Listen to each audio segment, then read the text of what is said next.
Yürü kardeşim ayaklarına bir Kudüs gücü gelsin diye bundan yıllar önce 1972'ydi yanılmıyorsam Kudüs'le alakalı böyle kısa bir ama hiçbirimizin unutmadığı bir şiir var. Gerçekten Kudüs gücü çok sıkıştığımızda, çok ihtiyaç duyduğumuzda aradığımız güç. Çünkü Kudüs bir direnişin, vazgeçmemenin adıdır.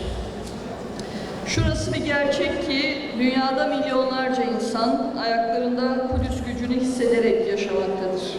Bu öyle bir güç ki Hz. İbrahim'den itibaren birçok peygamberin de yürüyüşüne eşlik etmiş bir güçtür. Değerli konuklar, sevgili kardeşlerim, dostlarım, dünya tarihi hakkı savunan ve gözetenlerle gücü ve hukuksuzluğu savunanlar arasındaki mücadelenin tarihidir aynı zamanda. İlk insandan bu yana, Hz. Adem'den bu yana hakkın karşısında yer alan, temelsiz ve boş anlayışlarla mücadele eden, doğruyu öne çıkaran insanlar bulunur. Adaletten, doğruluktan ayrılmayan, hakkı yerine getiren insanlar var oldukça inşallah dünya içinde umut var olmaya devam edecek. Allah Hz. Adem'i eşiyle birlikte yarattı. Hz. Havva annemiz cennette ve dünyada Hz. Adem'in yoldaşıydı. Sonra gelen peygamberler de tebliğ etmekle yükümlü oldukları ilahi kelamı yayarken onları destekleyen kadınlar hep yanında vardı, yanlarındaydılar. Hz. Asiye, Hz. Sare, Hz. Meryem, Hz. Hatice, Hz. Ayşe, Hz. Fatıma ve diğer validelerimiz. İslam'ın ilk inananı bir kadındır Hz. Hatice validemiz biliyorsunuz. İslam'ın ilk şehidi bir kadındır Hz. Sümeyye. İslam için canını feda eden ilk kadın, ilk kişi bir kadın.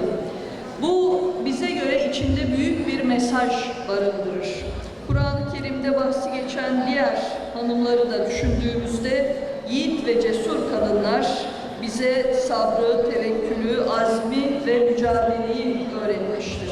O günden bugüne uzanan bu bilinç, düşünce ve aksiyon, aksanın kadın bekçilerini doğurmuştur.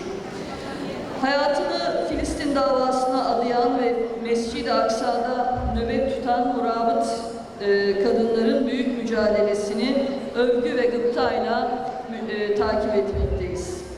İnanıyoruz ki Peygamber Efendimizin miraca yükseldiği bu kutlu yurt, gerçek özgürlüğüne kavuşmadığı sürece insanlık da rahat etmeyecektir. Tarih boyunca bu böyle olmuştur. Kudüs huzur bulduğunda sadece Müslümanlar değil, Museviler ve Hristiyanlar da hatta diğerleri dahi huzur bulmuş, güvenlik ve esenlik içinde yaşamışlardır. Ve inşallah Mescid-i Aksa o hak ettiği huzura, sükûna kavuştuğunda insanlığın da, bütün insanlığın da huzur ve selamete erdiğini hep birlikte göreceğiz. Değerli misafirler, sevgili kardeşlerim, Filistinli kadınların yürüttüğü özgürlük mücadelesi sadece bugünün mücadelesi değildir.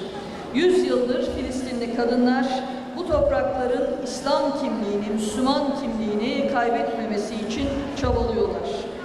1882-1903 yılları arasında Filistinli köylü kadınların Yahudi yerleşimcileri işgaline karşı yürüttükleri mücadeleyle beraber başlayan süreç bize gösteriyor ki Filistin'de hep murabıt kadınlar vardı. Ve sonrasında da sürekli olarak bu mücadeleyi, bu direnişi çok onurlu, çok kararlı, vazgeçmeyen, cesur direnişi sürdürdüklerini gördük. Uluslararası tüm kurum ve kuruluşların sessizliğine rağmen, en büyük çatı örgüt olan Birleşmiş Milletler'in sessizliğine rağmen bu direniş ve bu mücadele aralıksız şükürler olsun ki devam ediyor.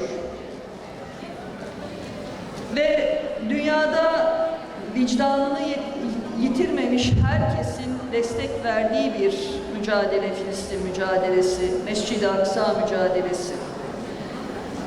İsrail'in işgal ettiği topraklarda yaptığı her kanunsuzluk ve hukuksuzluk işgal ettiği topraklarda yaptığı her zulüm, her hukuksuz eylem, dünyanın dört bir yanında direniş meşalelerini yakmıştır.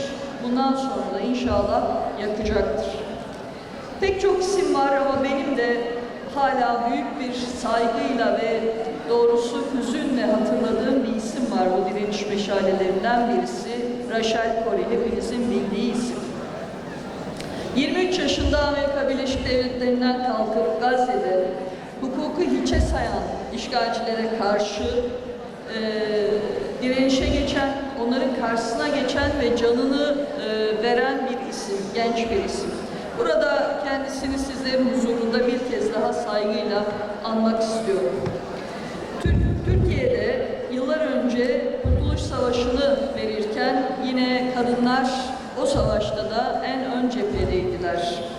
Nene Hatun, Kara Fatma, Satı Kadın ve ismini sayamadığımız, bildiğimiz bilmediğimiz, ismini dahi bilmediğimiz nice kahraman kadının omuzlarında biz de kendi kurtuluş mücadelemizi verdik ve şükürler olsun ki kazandık. Aynı dayanışma ve aynı direniş ruhu bugün de ülkesi için değişik platformlarda o mücadeleyi veren Filistinli kadınların mücadelesinde devam ediyor. Ve biz inanıyoruz ki Aksa'nın murabıt kadınları, bu direnişin öncü isimleri, geleceğe emin adımlarla yürüyebilmek için donanımlı, cesur, öncü kuşaklara ihtiyaç var. Seçkin ve entelektüel kadrosu olan toplulukların varlığı medeniyetimiz için büyük bir zorunluluktur. Bu kadrolarda hem eylem ve hem de aksiyon vardır ve hem de eğitim vardır. Öncü kuşakları olmayan toplumların geleceğe emin adımlarla yürümesi mümkün değil.